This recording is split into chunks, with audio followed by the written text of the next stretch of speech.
Hey, welcome back to the Schmitter's Santa Rica Woods. Today we're going to cut down another poplar tree.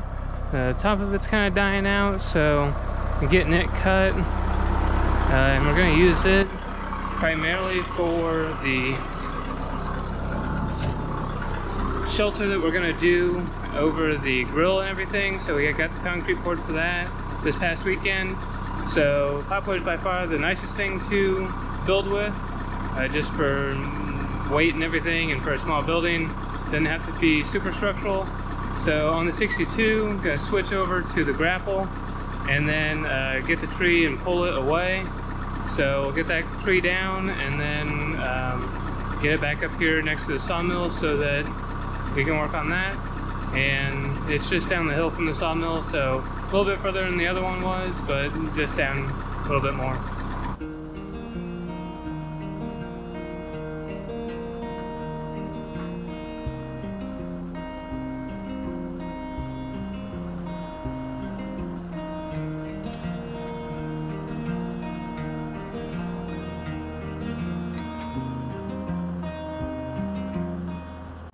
Okay, so the tree we're cutting down, we have a cable run to just a turnbuckle right there, and then the tree we're cutting down is over that direction, so we have the cable running up to that. So he's going to notch it, we're going to pull it in this direction, and I'm pulling this way, so I'll be out of the way. So he'll put a notch in it, and then I'll start pulling so that it goes the direction we want. It's leaning the other way just a little bit, but with the tractor pulling, it should be fine.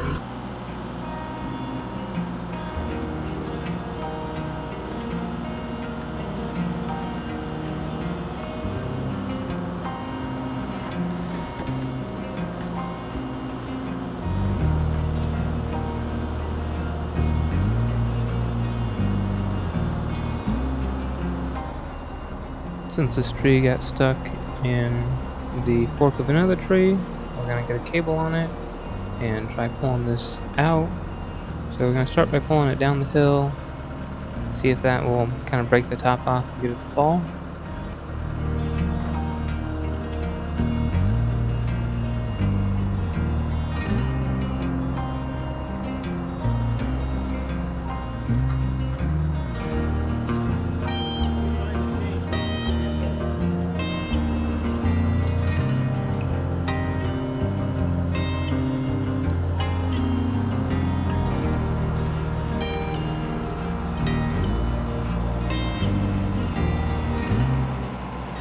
So while we're able to move it quite a bit down the hill, there's another tree there on the right that it kind of pins up against, so it's just not going to move anymore. Thought maybe we could get it to break off at the top, but just wasn't going to do it.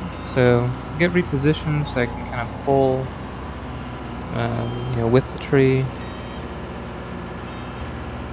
So kind of the issue here is on a little bit of a hill, going downhill, so as I pull, I'm kind of scooting down the hill, just pinching it against that tree more. So I get it to move a little bit, and then kind of get stuck on some roots from the tree that's on the left there. So I have to kind of figure out another method. You can see there I kind of get stuck, and each time I pull, I'm just kind of scooting the back end of the machine down. So that is where the backhoe's nice, because I can get repositioned with the backhoe and use it to pull. And here you can see you can use the backhoe to kind of pick yourself up and move myself up the hill a little bit, just to be able to pull away from that tree that it's pinched up against.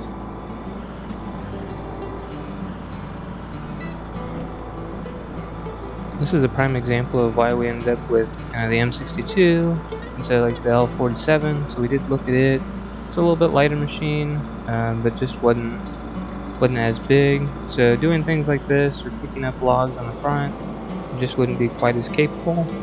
So with this, it has that little bit additional power to be able to do things like this. So it's nice to have that additional capability.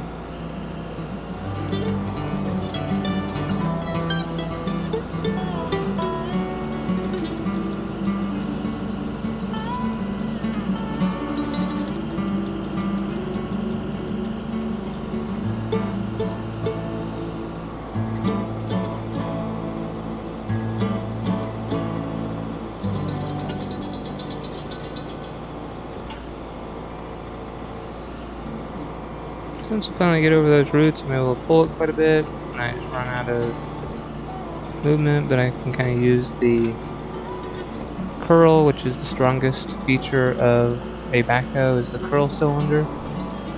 But I'm able to move further away, reset up, and then kind of use that to pull. You have to pick up and pull at the same time. Here we have a chain wrapped around the front tooth there, and then kind of have it wrapped around the bucket. A little bit more stable than just a spot hooked on the back. So all these logs we're going to use for the grill pavilion. So we cut them into about 10-foot lengths and setting them up here at the mill. So we are at the homestead and getting those cut and just setting them right up there. It's pretty muddy, so kind of set them up in the gravel so that we could get to them easily whenever we finally get to milling again. This piece here had a crack in it from where it fell, so it went for scrap and it'll be cut in the firewood later. And then the base of the tree here, getting it taken up. So we have 3 fair-sized pieces, and then we end up getting some more out of it from the top.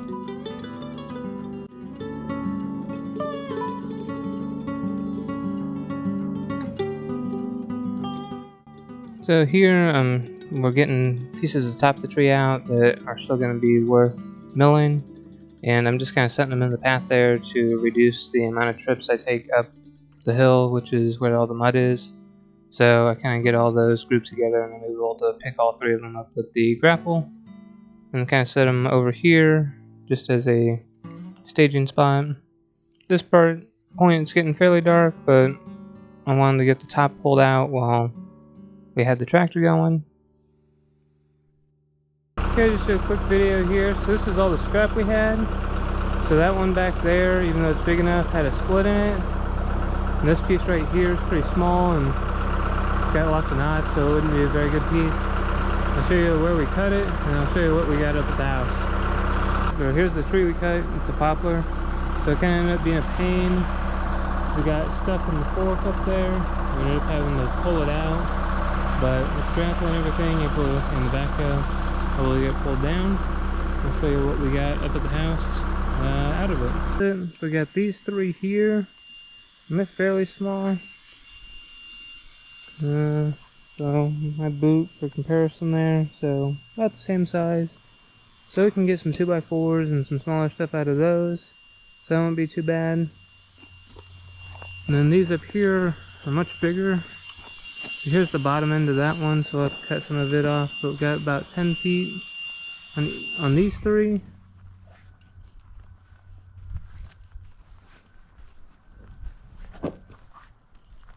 And there's no rod or anything on these, so they should be pretty good through and through. And primarily out of these, what we're looking for is to get all the material we need to build that grill building. So we'll be using that for that. So some 4x4s, rafters. Thank you for watching the Schmitter's 100 Acre Woods.